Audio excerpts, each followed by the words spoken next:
This store was like a meetup where fantasies could happen. And people would post on this like store's message board, like my fantasy is this. And there was like, I'm not joking, I was there on a night where this woman who was like in her 60s, it was her fantasy to get gangbanged. Yes, and like, girl.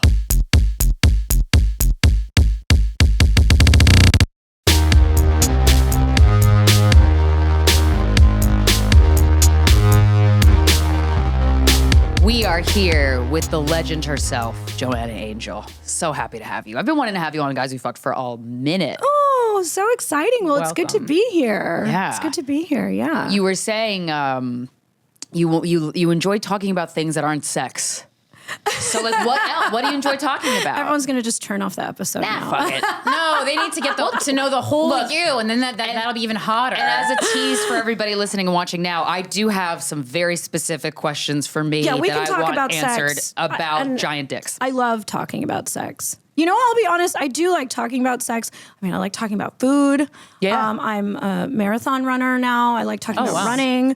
I actually, you know, sometimes I just like listening to I like hearing other people's stories, Yeah. you know, different people's professions, you know. Yeah, I don't know. That's boring. Yeah, to say, sometimes but, you just know, wanna exit your sometimes own you wanna- world. Yeah, like now living back in New York City for the first time in like, 12, 13 years or something. I felt like living in LA, everybody was talking about entertainment. Yes, or like, correct. and like different ways to make The it, Uber different ways to driver, be the guy at famous, CVS. different ways this.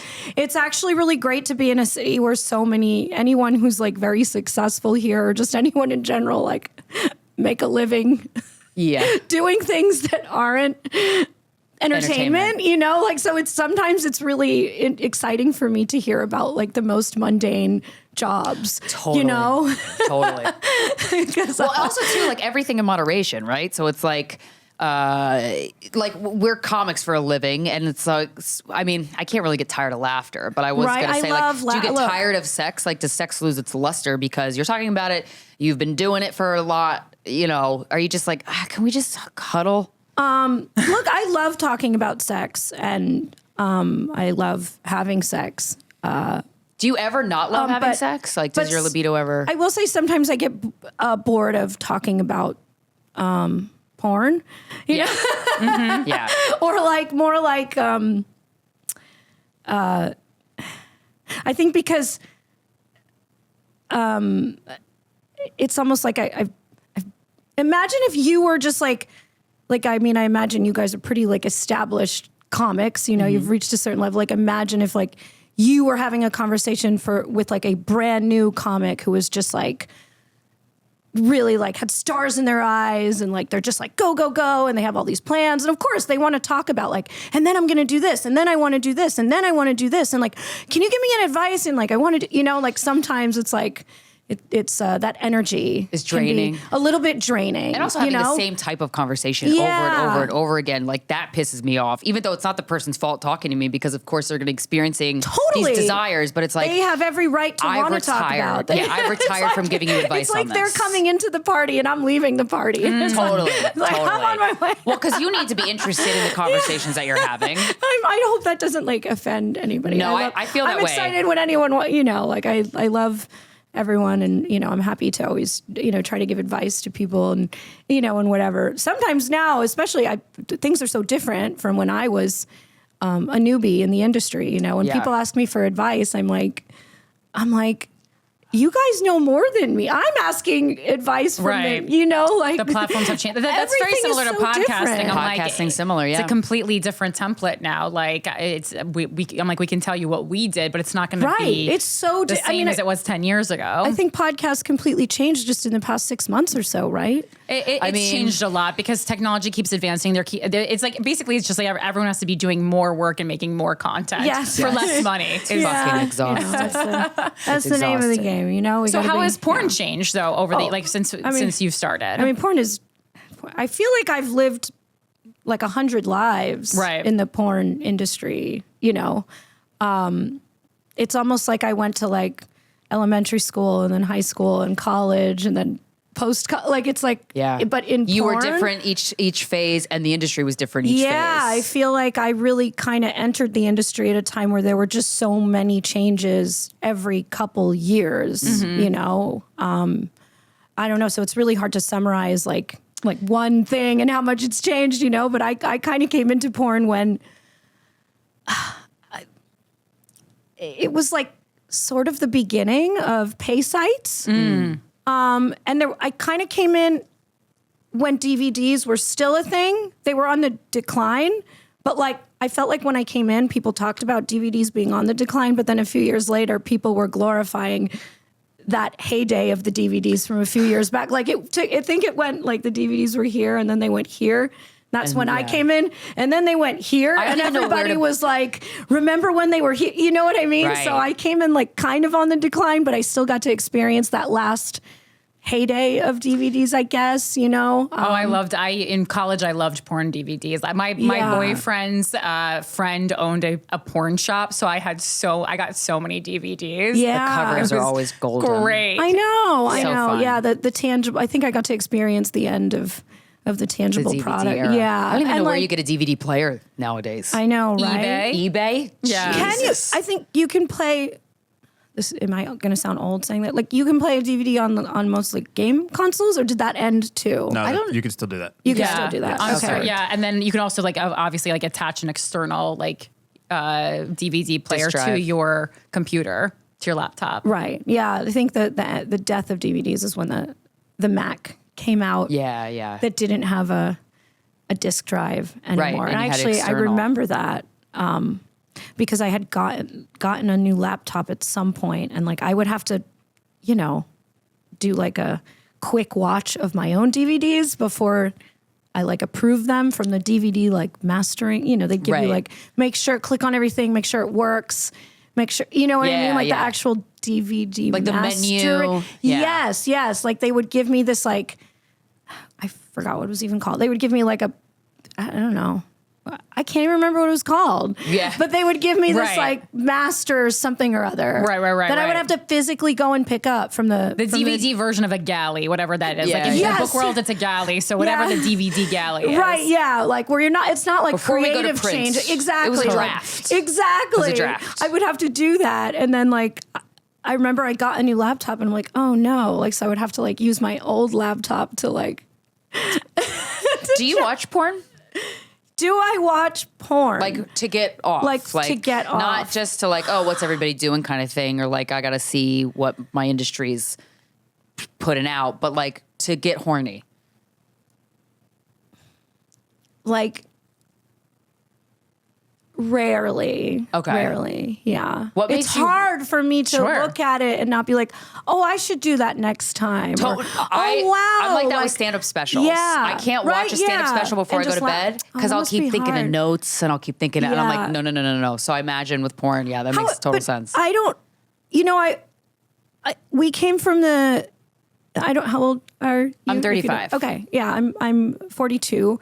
So like porn was very, very not like, marketed to women, or just accessible really, you know, when I was 18, 19, you know, like any porn that I saw was because like I was at a guy's house or something, you know, and they had the porn and I would be like into it. But I think because I think if like maybe back in the day because I've talked to other girls in the industry about this too, like the younger generation, they actually like some of their first masturbation experiences were to porn. Yeah. Mine wasn't. Mine were Girls Gone Wild commercials. Yeah, they Oh were my God, consumers. I was going to say the Mine were only too. porn I saw Michael. was Girls Gone Wild. Yeah. I don't know why, but Wait, I was like fucking would you 13. masturbate to that? Yeah. But Really? just the commercial.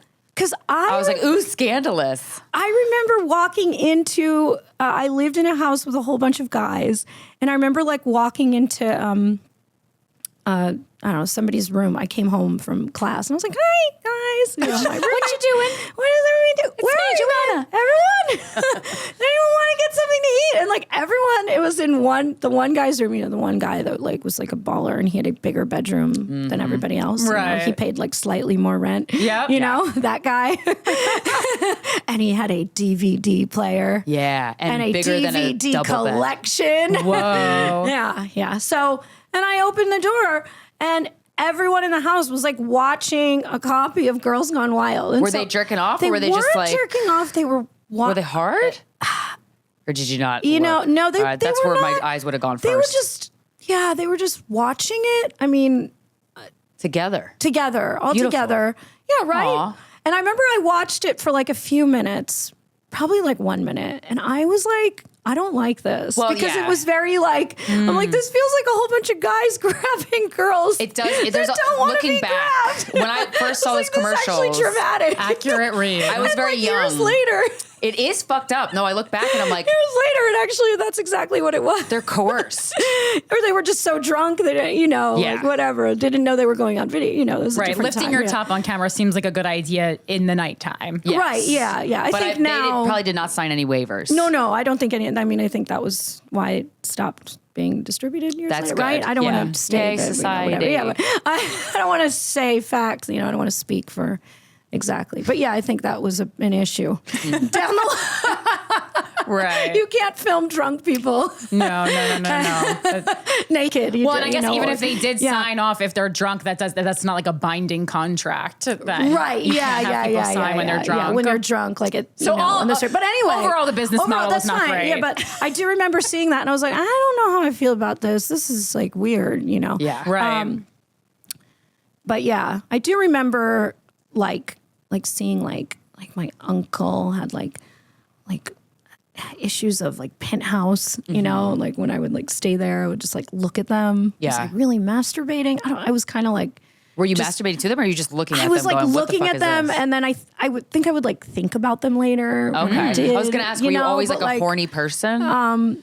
Okay, so I definitely was always a horny person, but it's like growing up in the era we did, like I wasn't like sure what to do about it. Right. This was like way before people talked about masturbating. Even in college, like me and my friends, like we didn't really talk about that stuff. Like Right. it was like it was hard to really like get information, Yeah, you're on your own. Yeah. And I didn't like talk to my parents about sex or anything like that. You kind of just had to like figure out what to do when you could do it, you know? So Yeah. What was the view in your household about sex? Was there just no conversation about it, or Okay, well, so my mom is Israeli, she didn't speak, like she spoke like broken English, Sure, you know what okay. I mean? And so she was kind of like, it wasn't like don't have sex. It was just more like, let's just avoid the topic. I don't know how what to I talk mean? about this, so Sure. I'm not going to talk about Sure. this. Yeah. It wasn't like, I definitely talked to, I think that there's a difference between like Judaism and like, Christianity or Catholicism. Like they grow up like scared, Right. Of sex. sin, or like, yeah. it's a sin. But that also makes them like more excited about it too, And I kinky. think. Yeah, exactly. And I mean, all the girls that went to Catholic school, they were like, they seemed to know Choke me, everything Daddy. about it. Yeah. right? So yeah, it was just more of like a thing that just wasn't talked about. I mean, I'm the oldest in the family, and so my parents, were still like on the, trial round with me. They didn't have like, I think by the time my youngest sister were born, and sometimes we will talk about it. Like they had smoothed things they had out, more of yeah. a plan. But when she was born, also my mom had just moved to America Okay. when I was born. So she's figuring out the country and the language. My dad was at work all the time. The very boomer Yeah. dream. He just bought a house, like trying to make, you know what I mean? Sure. So it's almost just like teaching me about sex was just like not on anybody's like list of priorities. All I knew is, of course, my mom was, like save it for marriage. That was her, Right. What would you say was your most potent sex education? Just doing Okay. it, getting on that D? what was my most potent sex education? Because like I think of the times I've had sex, the first couple times I'm like, I didn't know what the fuck I was doing, and I would say like, I can't. Yeah. usually like I no had a boyfriend that clue. knew what he was doing and would tell me how to do it, and I'm like, oh, and I would say that would be my personal Right. sex education. Yeah, I think the first time I really was like, oh, I want to like have sex was watching Mötley Crüe videos. Mötley Crüe? Growing up, that. I could see growing up, that. Yeah, They yeah. were hot. Oh, they were so hot. And they yeah. sexualized themselves in a way Totally, that was and MTV nice. was very slutty back then. You know, like it was Yeah. awesome. They were- you know, and yeah. actually remember. Wow, this is funny talking about going way back. You know, I had a babysitter sometimes, and she would always like put on MTV. Nice. You know, this is really funny.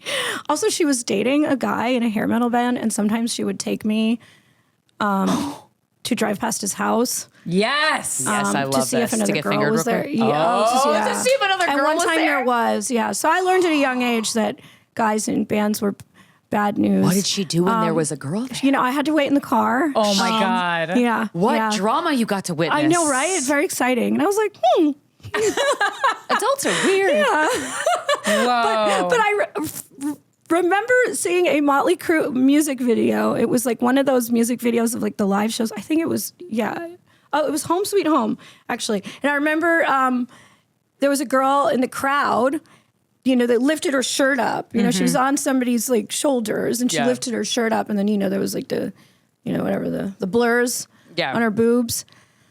And I just remember asking my baby, I was like, why is that girl like showing the guy in the band her boobs? Like Right. You were so young. clueless we Right. were. Younger people know everything now. I know, They too would know much. everything. They would know why. They would know how to get backstage. They know how to Right. slide into someone's, you know. And Yeah. I was like, why is she doing that? And my babysitter was like, because she wants to have sex with him. And I was Nice. like, Straight up answer. that is a good idea. I want to have sex with men on stage that look like women. This is your porn origin story. That was that's my what do you call it? My pre-villain story. It's like, that was a really good idea. I'm going to do that when I grow up. Few men. That's so funny. I don't know how, but I'm going to figure it you out. figured I it was out. inspired. Where there's a will, So, there's a way. Did you ever thank this babysitter? Have You know, have- I should have. Yeah. I never, we lost touch after I didn't need a babysitter Right. anymore. That makes sense. And I don't know where she is right now, That's but healthy. I hope that everything worked Men out. in the 80s were really good at sexualizing themselves. And I'm like, where did that go? Well, I see it in porn, everything honestly. changed. When when men hair in metal porn- went out of style, that's then true. like grunge came into style, so it almost right. became cool to be like ugly and like Right, sad. tiny. You know what I mean? Even though they weren't ugly, even though like Kurt Right, Cobain, Kurt Cobain was was like the fucking hottest gorgeous. guy ever, but like Yeah. she Sure. purposefully was like trying not to be hot and Baggy talking about clothes. being sad instead of talking about sitting in a hot tub with 12 groupies, and it was a Yeah. different era, and things just kind of went in a different direction, I guess. When did know? you discover you wanted to fuck for a living? I mean, that was way later. Yeah. Because like I always, I think it's so funny. Like porn stars, musicians, and comedians all get along very well, kind of Yes. famously. Yes. But it's so interesting to be in the presence of like a famous musician and have them go, I can't believe you do stand up. That's so vulnerable. And then the stand up is like, I can't believe you, whatever. To me, singing is so vulnerable. But what's more vulnerable than that is fucking. Like in front You of think people. so? It's so funny It's so because vulnerable to me. It seems so like, I've been doing it for so long, and it just, I mean, Like to get that comfortable fucking, I'm like, that sounds fun. weird. It's so weird you would say that. Yeah, 'Cause really? I'm just like, It feels so to natural me, to you, I'm yeah. like, What feels vulnerable to you? I mean,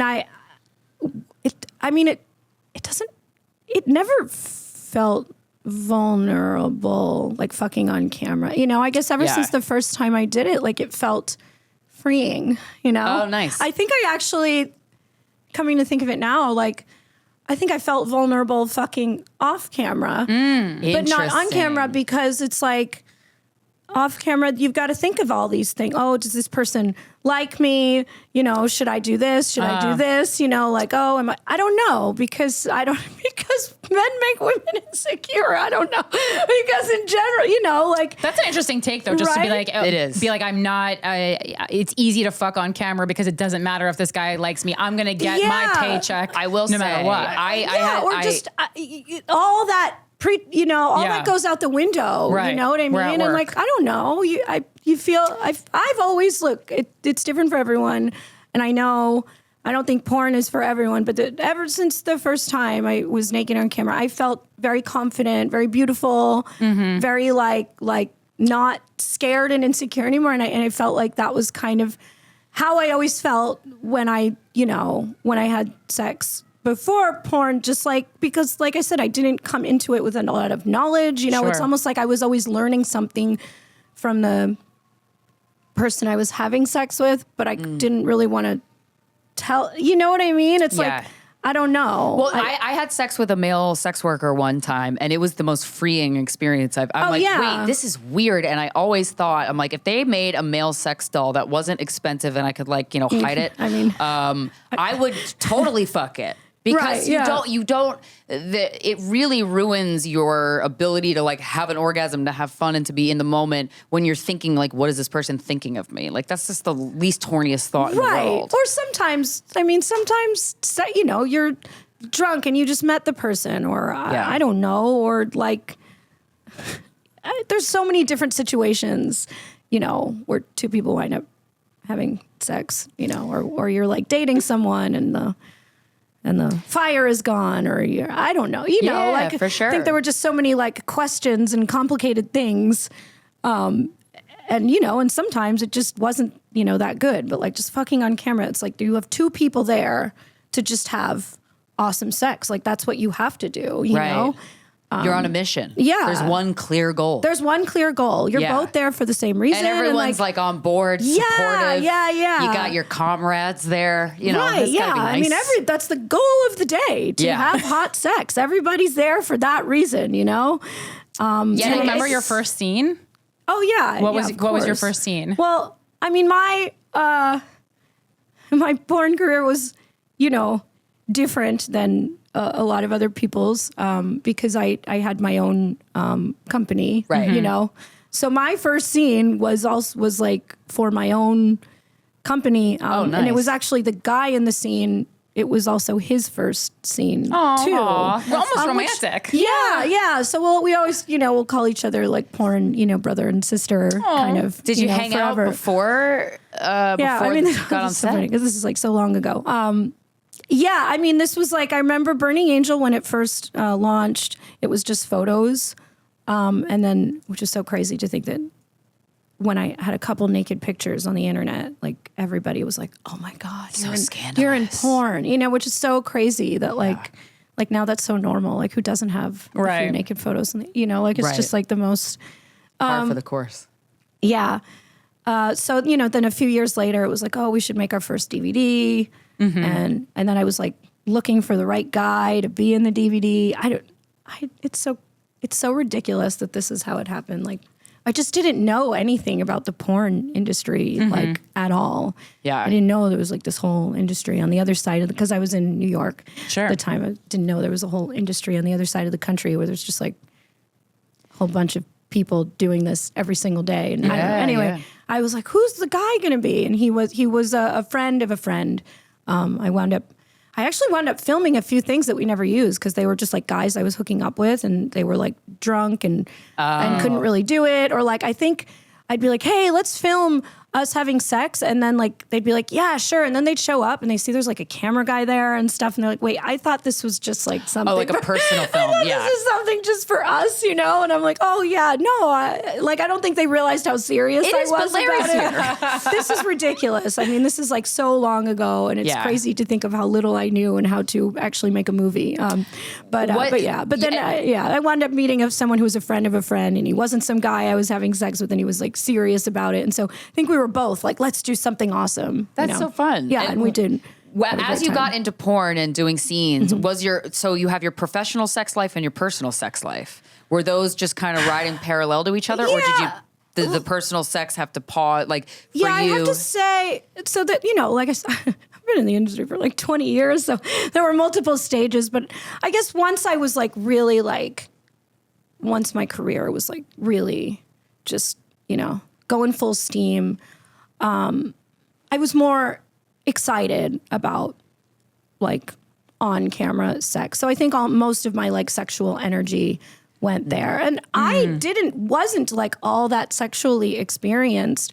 Like I had sex with a handful of people, but nothing, you know what I mean? Yeah, you found your groove on camera. It sounds like. I was really learning, and like you're a legend. Like, so obviously the porn you do, like you could tell you're having fun. And I think for women need to know, women can tell a liar from 80 miles away if a woman is faking an orgasm, I feel. So it's like, whenever I talk to my female friends about porn, the main thing that they look for is if the woman's having the best time ever. And then the conversation always steers to, mostly that's lesbian porn. Lesbian porn. That's not always true, but I don't know. You know what? Let the viewers think whatever they want. For sure. Like it's so funny because a lot of times viewers will take away something from porn that's like very different than what everybody felt on set or what, you know what I mean? And like nobody, I think now, especially with all the podcasts and everything, everybody wants to see like what's behind the curtain and they want, and like sometimes it's like, you know what? Like you don't need whatever you got away from the scene. That's all that matters, sure. Like if you don't need to know. Have you ever tried exactly what was going on? Tried something that you were nervous to try that you were like, oh fuck, this could go wrong? So let's see. I mean, like anal just seems like I've been to the ER for anal. What? No, really? Yeah, like it's How? so delicate, but like you really have to just bleeding. Okay, so you must have torn something. Yeah. So, but like, I mean, had to go to the stuff the could go, ER for that? I was being dramatic. Yeah, I was gonna say. I was like, did I break something? Joanna's like, my ass bleeds all the time. I just put some gauze on I just didn't know. I was too new.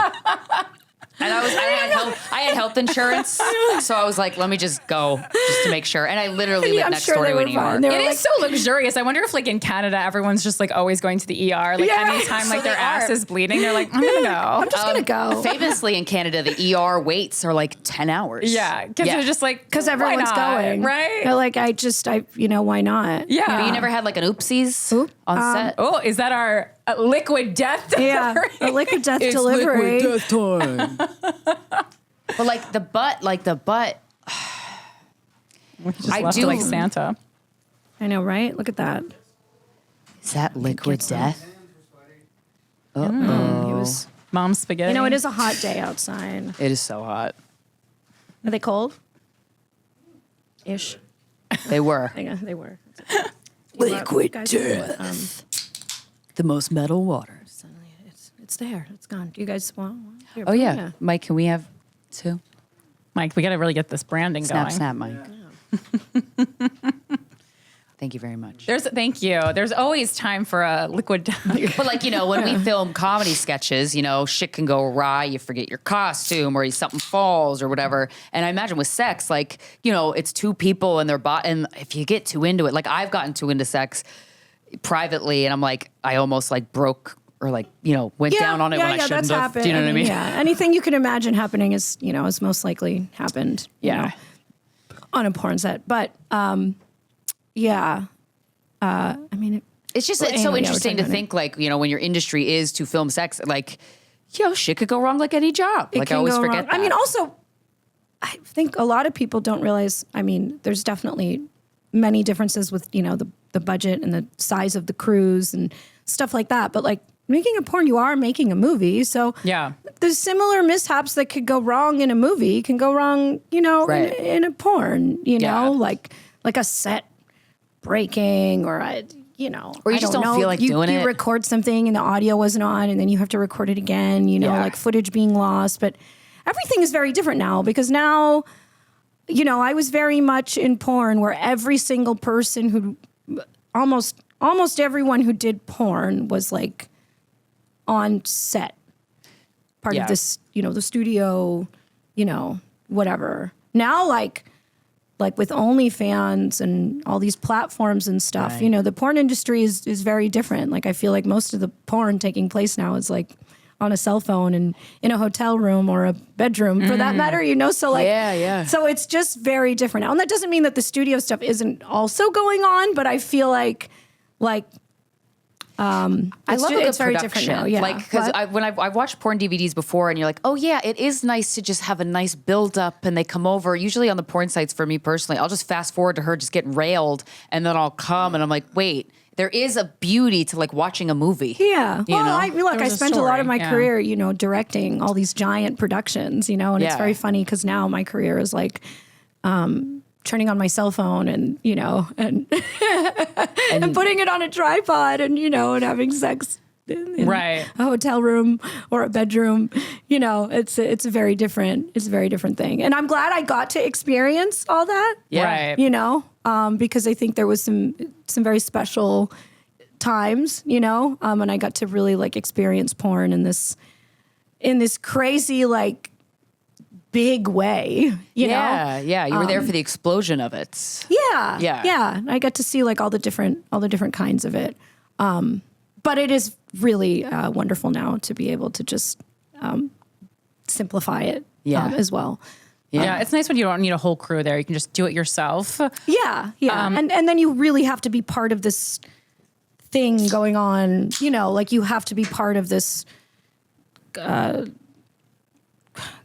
community or industry, you know, like now like the porn industry is just so big and so broad and it's, I don't even know, you know, it's like creators and I don't know. It's like with comedians and like YouTubers, right? And is you're that like, how it is? okay. Yeah. So like sometimes we'll be on the road at a comedy club and there'll be like a YouTuber that has millions of followers and they sold out a show on a Sunday night, for example, but then it's not stand up, they're just kind of talk. And so they're figuring out, oh wait, what do I do on stage? Yeah.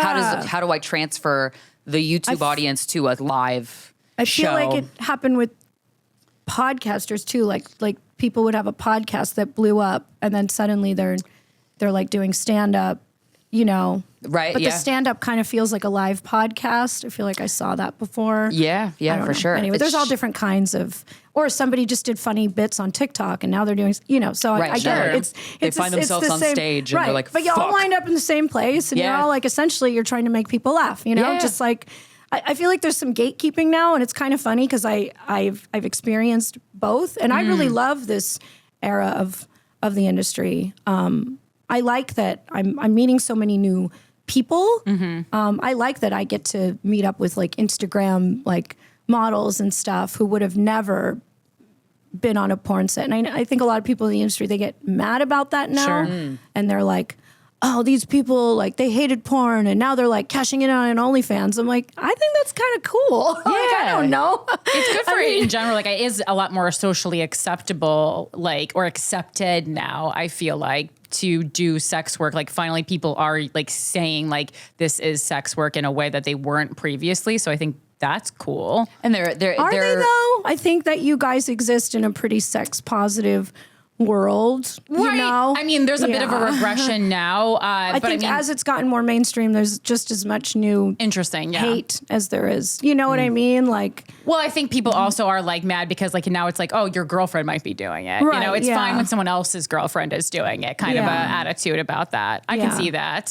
Well, with the gatekeeping, I mean, like, so I think also something that happens more obviously because we have this podcast is we will get a lot of, you know, emails about like, I'm thinking of starting sex work. So, but we like really can't speak to that or give people advice. So like, how do you know if you're kind of built for sex work or not? Because you said earlier, like porn's not for honestly, everyone. I think if you have to ask, you're probably not built for it. Because anyone I know that has like launched and made it, like they just knew. They didn't do that. You know? Yeah, there was no doubt. No, for sure. It's almost like they're looking for validation. You know, like they want to hear like, yes, you're pretty enough, or you're strong enough, or you're this, you're that, and look, there's so many different kinds of sex work, you know?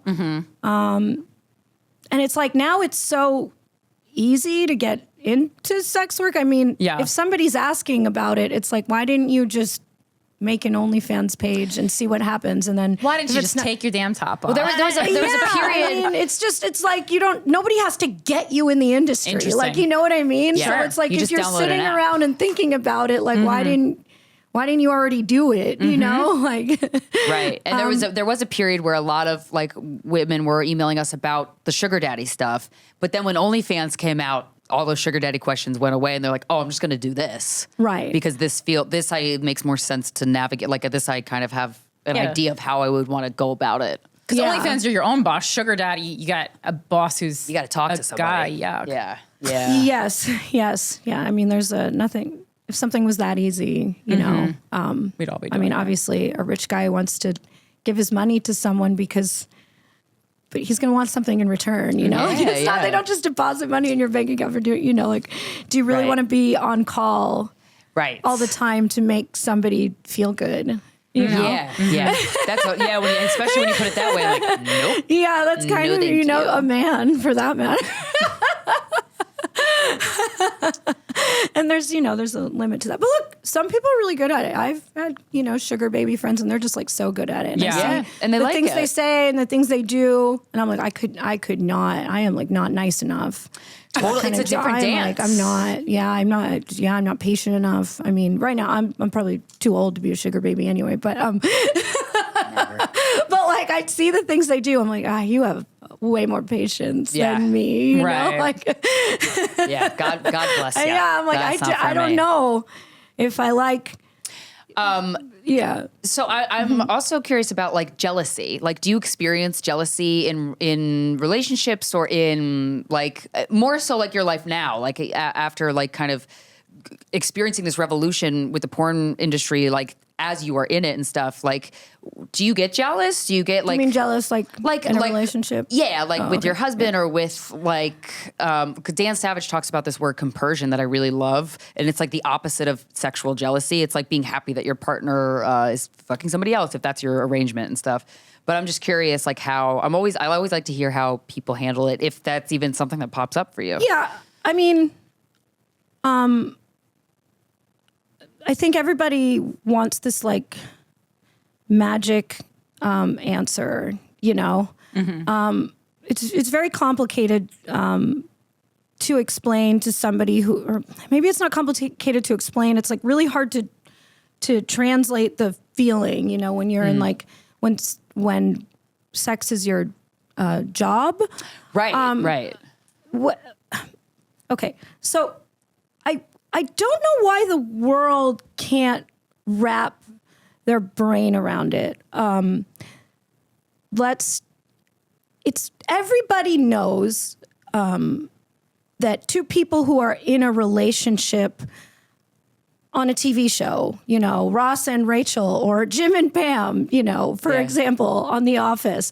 Jim and Pam, not only did they go to work and kiss each other. I mean, granted, there's not like really like hardcore sex, you know, in The Office, but there are other TV shows where it's like much more intimate. But, you know, they had to fall in love, you know, they had to have like tension between each other. They had children together and they had the entire world just like waiting for them. They had a wedding, you know, and like, and even like later on relationship issues that they had to solve and everybody's rooting for them. And like everyone in the world knew that like, you know, both of them went home to people who weren't each other, you know, and even though maybe that was, you know, a little heartbreaking to know sometimes Jim and Pam weren't really together, but you know, we all got it. And nobody sat there and like antagonized Jim on the internet, you know, like, oh, how do you, if she was on another TV show, how do you let your woman like do this? How do you people don't sit there and like with the two of them and be like, how do you guys do it? Like, how do you guys have this?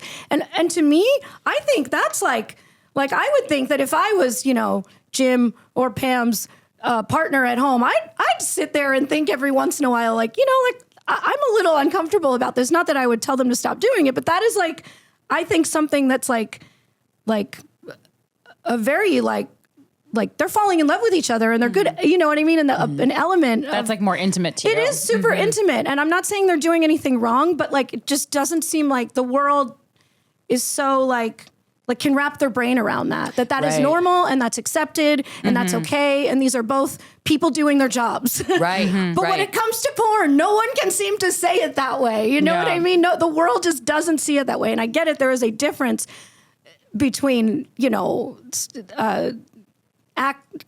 holding your hand and having a, but it's like, it kind of comes from the same, like, you have a point though, because I mean, on movies, people are always like leaving, husbands and wives for each other. Like Angelina. And falling in love. Yeah. Probably more frequently than in they're porn. spending months But also hours too- together on set, and like, it's like, how can you not understand, And I mean, were there times when I got jealous? I don't really know if jealousy is the right word.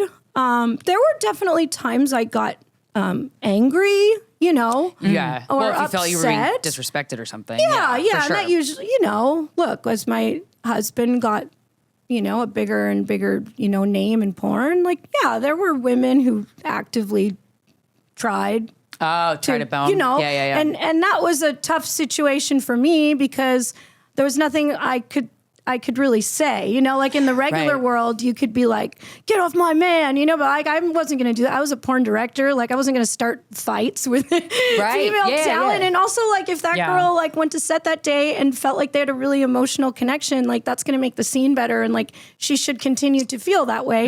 It's a very healthy that's a really healthy way to look at it. That would get a little bit complicated sometimes. But I think with any relationship, jealousy really stems from when your relationship's not good. Like if your relationship is not good, you're going to be scared or mad or upset when your partner is doing anything with anyone else because there's like a void there that they could fill. Or if you don't have like a strong foundation, like if you've been dating someone for years and they just don't want to like move in with you, or they don't want to, they don't want to take it to the next level where you feel like they have 1 foot in and 1 foot out. Like you're going to be, what can make you work through those things is having this foundation together. It's like, okay, well maybe he, was definitely looking at this girl a little too much, but we have this home together, or we have this, or we have these plans together.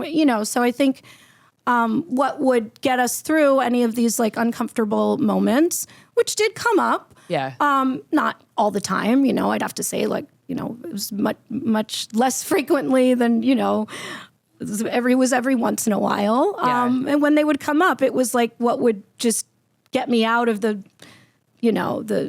anxiety that I would experience was just, being reminded of the foundation that we shared together. And I think that's the same for any relationship. And it's like, I feel like anytime a girl is jealous, like, it's for a reason. And I feel like men teach women like that means you're crazy. You know what I mean? Like almost every time a girl like had this like crazy feeling, like they're usually right. And whether that means the guy was being wrong or the girl was, sometimes I would get these uncomfortable feelings.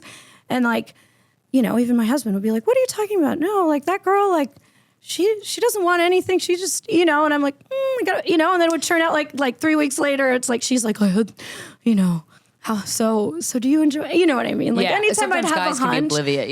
Yeah. And it's okay, whatever. Like, it's a part of I don't like the word jealousy because like it makes like women think like there's a button they can turn off. Like sometimes those feelings are real and you should pay attention to them. Or if you're having those feelings all the time, like that's a toxic relationship. Right. And you guys shouldn't be together. And I think about like stories we hear a lot about like, my male partner is jealous. And a lot of times that's like, a lot of times can be abusive and controlling. Yeah, like really. Totally. And it's so interesting. I think society looks at jealousy on a man's part differently than the way it looks at jealousy in a woman's part. And like Corinne has pointed out a lot of times, like with emails or some people asking for advice, they're telling us the situation, and then really what's happening, and I didn't see it at first, was the guy was pitting the women against each other, and just sitting back going, nice, and I'm like, and they're excited. Like, look at these women fighting over me. They know what they're doing. So I don't know. And I think as you get older and you just learn what you're okay with and what you're not okay with. Totally. In relationships and, you're more what your boundaries with yourself. are. Yeah, you're more comfortable with yourself, and you just you learn to communicate better. And I think jealousy happens a lot when somebody agrees to terms in a relationship that they're just not okay with, whatever those terms are. Like, in your heart, you know, what you're okay with and you're not okay with, you know, like I've known women who are like, oh yeah, like, you know, dating a rock star or something. And they're like, I'm totally fine with you not being home for 8 months at a time. Like, I think it's awesome. Like I'm an independent, you know, and then like, they know deep down inside they're not going to be into it. Yeah. And then they start agreeing to things that they know they're not okay with, you know? And then like, I think as you get older, you just learn like what you can agree to and what you can't agree to and what kind of relationship you want and what kind, you know, you don't want. And there was a period of time where I really thought, because I identified with that community and I liked what they said and it sounded good on paper, like I was like, I am poly or I am like a swinger, I am this. And then like I started to realize like, no, I'm not. Like I'm not okay with any of that. And I'm okay with you know, with work, you know, but like when you're a swinger, you know, you have other relationships that are not bringing in money to the household. Right. And you think about it totally differently. I mean, you're just having another relationship because you want another relationship, you know? Right. I'm not okay with that, you know, more power to them. But yeah, it's like, I like to, you know, and would that be different if I wasn't in the industry? You know, like I have had the privilege and the pleasure of like being able to fuck so many people while having a husband and it's all okay. If that wasn't the case, would, you know, but I think it would be more like, you know, I like experiencing those things like with a partner. But a therapist did tell me that's still monogamy because I was like, I remember trying to explore this and I was like, yeah, I like having like threesomes and like I like going to sex parties and like whatever, but I like want to do that like with my partner, you know? And she's like, that's still monogamy. Yeah. So, according to, you know, going on a sexual venture together with your partner is so bonding. And even when there's like, other people involved. Honestly, like and but that led me to like something else I wanted to ask you about with kink because like I had jealousy issues, which for me, insecurity, I'm not good enough kind of thing. But I kind of turned it on its head and I was like, what if and I'm like a huge cuck. I love watching, like I masturbate to my boyfriend having sex with somebody. I like the idea of it. And I'm like, oh, it's so interesting. Have you guys done it? With my last partner, we would do it often, and I loved it, and it was so fun. It made me so close with him. I'm like, oh my god, I love you so much. After we did this like, really kinky thing, lucky guy. So people that are interested in, I think kink is such a beautiful part of sex. It can be like therapeutic in a way. And so I'm curious, like, what have you learned about kink, like do's and don'ts maybe for people that are interested in it but don't know where to start? I mean, yeah, like, you know, I think, you know, you just gotta listen to yourself, right? But there's so many different kinds of kinks, you know, like if you're talking about like kinks that require like, you know, equipment, like bondage. Totally. And those are more advanced. You need to do that with someone experienced. And like I said, I'm privileged or whatever that I've been able to do that stuff with people who are professional. So I felt very safe, you know? Yeah, you could do a trust fall. That's nice. Yeah, I don't know. I mean, a lot of like hardcore BDSM, like that's very complicated stuff that you can actually like really get physically hurt, you know? Totally. So that's a whole other thing. And like, I don't know. I've never done that. Like, even like some, so I can think I've been of very lucky that I've been able to be tied up by people who tie people up for a living that know exactly how to do make a it. difference. For not 1 second was I worried, like, you know, that I can't get out of here. I got tied up once in a sex club and I was like, oh, you know what you're doing. This is great. So that's good. This is fantastic. But even like to a lot of couples who consider themselves vanilla, like something kinky could be, I want you to tell me to crawl around the floor in high heels. Like that could be kinky too. Like it doesn't have to be the more advanced levels. Right, yeah. I mean, I think people just have to find you know, if you're with a partner you're comfortable with and like, you just got to say what's on your mind, you know? Yeah. But, or like if you're just like, you're very like into that kink, then you should like go out and find people specifically for that kink once you're like an advanced level of kinkness, you know? What's your kink? Do you have a kink, like a certain kink that you're... What is my kink? I mean, I like having all kinds of sex, you know? That's hard to say, you know? I mean, anal's not like a kink, you know? Could be. I mean, I'd have to say of the scenes I've done, I really have... I like the... I always really enjoyed my more challenging scenes, you know? Like, I think the most fun I ever had was, like, doing gangbangs stuff like that. You know, because it's I said earlier, I'm a marathon runner.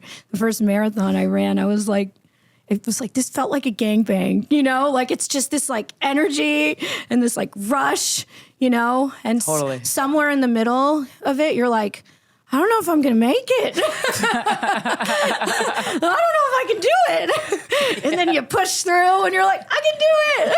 That's so accomplished. I can do it. You're an athlete. Yeah. Yeah, exactly. I guess You're I a do sexual athlete. a sexual athlete. Yeah. And when I did do BDSM, somebody told me that, oh, you're like a physical, they had a name for it. It's like, there was no like, it's like I wanted to see how far I could go, you know, not because I necessarily had like a kink for pain. I got like a kink for like, for like taking it to the top. I don't know. Is that weird? No, I think that actually makes it more understandable. I'm now more interested in gangbangs because you described it that way. Yeah, yeah. And it's like also very good for an ADHD person. You're like, I have so much to pay attention to right now. I can't stop paying attention. What extremely stimulated. I have to do this. I have to like, I can't let, you know, to me, it felt like a video game where you're like, I need to keep all of these dicks hard at all times. Like if anyone starts going down, I have to pay more attention to this one. And then I have to do that. It was like my goal, you know? You're bouncing around. Yeah. It was like, it's my goal to make sure everybody here feels like the only one in the room. Ooh. That's pretty, you know? Wow. That's power. Yeah. That's beautiful. It's pretty exciting. Yeah. You know? Have you ever orchestrated a gangbang not to film, like for you? You know, I have so fun. not, and I know people have, and that is like so respectable because it is even hard to orchestrate with a bunch of professionals. You know what I mean? It's a very difficult thing to plan and execute. I remember, I remember once doing this signing at a porn store in Florida, of course. I love how your voice dropped. Yeah. And I kept, like, people kept coming in and, like, going somewhere at this signing, you know, and I was like, where are they going? Anyway, I was there for a while and talked to the owner and then looked at the website and figured it out. Basically, this store was like a meetup for, like, where fantasies could happen. And people would post on this, like, store's message board, like, my fantasy is this. And there was, like, I'm not joking. I was there on a night where this woman who was like in her 60s, it was her fantasy to get gangbanged. Yes, and like guys were like showing up. That makes me so happy. They basically, so they post on there, like, this is what I want. And like, I guess they had like these booths and like, I don't know, rooms where you could make it happen. I was like, whoa, that really excited me more than anything else. I was like, these people are so horny. Yeah. They really like went out of their way. Like not only was this woman horny, like all these random guys like showing up, you know, they're just like, I'm here like to gangbang this woman on my Saturday night. Like that is what I want to do right now, you know? Yeah. Like that's so awesome. That's a bold move, you man. know? You could have just sat at home masturbating to porn, but you didn't. You got out. He got out of off the the house couch to like make this woman's dream come true. Like that's so awesome. 60, that's dope. Feminism. Yeah, she was in her 60s. I was like, what an icon, you know? Yeah, for real. Oh, that would give me so much hope. That's awesome. A hero. And all the men who showed up, those are the real heroes. Truly. All different kinds, you So know? giving. All different kinds, yeah. Really. Very big age gap there, you know? It's like For them. Yeah, there's good something for them. everyone. There Something really for is. everyone. You think a person's not going to be into the thing you're into? You just got to start talking. You just got to You'd be start surprised. talking. Yeah. You know, like life is too short. You don't want to be, you know, in your 60s And be like, yeah, I wish I did this. I wish I did this, you know? Yeah, for sure. Yeah. Have that gangbang. Have that gangbang. You can make it happen. Yeah. Probably in Florida, but like you can make it happen. Definitely in Florida, but also probably elsewhere. Florida and Ohio, I feel like you're going to have There's not a better lot to luck. do. There's not a lot to do. I feel like if you try to do that in New York, I'm gonna be like, you know, I'm busy on this weekend. I'm Hard busy to on this. schedule. You know, like I'm working that night. Like it's gonna be really hard to schedule. Right. Like people in New York have like a lot going on. They have small apartments. Yeah. You know, Yes, it's gonna be difficult. Logistically difficult. That's a good point too. Yeah. Is there anything that you wish, because we're wrapping up now, but is there anything that you wish people knew about you that you feel like they don't, or they always like overlook a certain part of you, of who you are? That's very sweet. I don't know. I mean, I put a lot of myself out there, Yeah. I don't know. I don't really know. That's a tough one to say. I guess if I really want somebody to know something about me, I just tell it to the world. You're open. Yeah. I'm like an open book. That's good. So you feel understood. Yeah, That's I do. lovely. I'm really just like, I'm very fortunate to have my fans, very, very happy that they've been here with me this long on this journey. Yeah. Quite a journey. It's really awesome. And it's great. That's beautiful. So where can we find more of you? What would you like to promote? You can find more of me on, Instagram is Joanna Angel, Twitter, Joanna Angel. They're both verified accounts. Please don't talk to like a fake one. TikTok, Joanna Angel X. And you could see all my new content, talk to me, hang out with me, whatever, on my OnlyFans, onlyfans.com/Joanna Angel. Come find me. I'm there, and I'm I don't know. People think, I guess a thing I want everyone to know, like, I'm not retired. People like think they see me doing a podcast and they're like, "Are you retired?" They see that I don't live in LA anymore. And they're like, "Are you retired?" Okay. Like everything. When I remember when I wrote my my first book was published, so like, "Are you retired?" It's like, no, but it's like porn stars can do other things, Correct. Sure. like just because I like outdoor activities and You're camping and they're like, You're are you wait, retired? You're doing something that isn't fucking. yeah, what is going on? You must be retired and you must have a traumatic story to go along with it. Right, right. So I am not retired. I still have sex with everyone, Hell yeah. men, women, people of all genders, people of all ethnicities. Yeah. Very much not retired. Girl, boy, girl. I do it all. You can find it, most of it, on my OnlyFans. Yes. Beautiful. Thank you so much for doing the show. Thank you. This is an honor to speak with you. This is really fun. And in my next venture in life, I really do want to see if I can do comedy. So maybe you guys can help me with that. I mean, I really do. I have so much respect for comedians, that is a tough thing to do. And I think it's so important to laugh. Yes. It is so important to make the world soul. laugh. I think it's so important. It's like gotten me through every tough time. When somebody makes me laugh, it's like, it gets me out of any bad mood, Hell yeah. It's so important to laugh at yourself too. Very. That's the most. That is vital. It's That is vital. We can all use I don't more of trust that. people when they can't laugh at themselves. Yeah, right? for sure. Yeah. It's a mark of insecurity usually. Totally. Yeah. Right? So we'll see. And what's your new podcast called? Oh, yeah. I have a podcast and I need you guys to rate dicks. Yes. I need you guys to rate dicks. Let's rate dicks. Yeah. You can, but we'll keep it a surprise. So I'm going to send you dicks and you can do like a 1 minute rating. I mean, you can really go for as long as you want, Okay. Podcast is called Just the Tips. You can find it everywhere that podcasts are found. And our Instagram is Just the Tips XO. But yeah, I'm going to send you guys some dicks and see what you have to say about rate it. them. Do you want to Can't see wait. like a really small dick? Do you want to see a big dick? all of it. You I wanna see all the them? dicks. I want to see it. Yeah. You know what? I'm dick Honestly, curious. I would like to see a unique dick. I feel like every dick, besides like the length, has been Kind of the oddly same. similar. I would like to see a unique dick. We got a lot of different kinds of dicks Okay, in my perfect. arsenal. So Amazing. Yeah. Well, thank you so much. This has been Guys We Fuck, the anti-slut shaming podcast. We'll talk to you next Friday.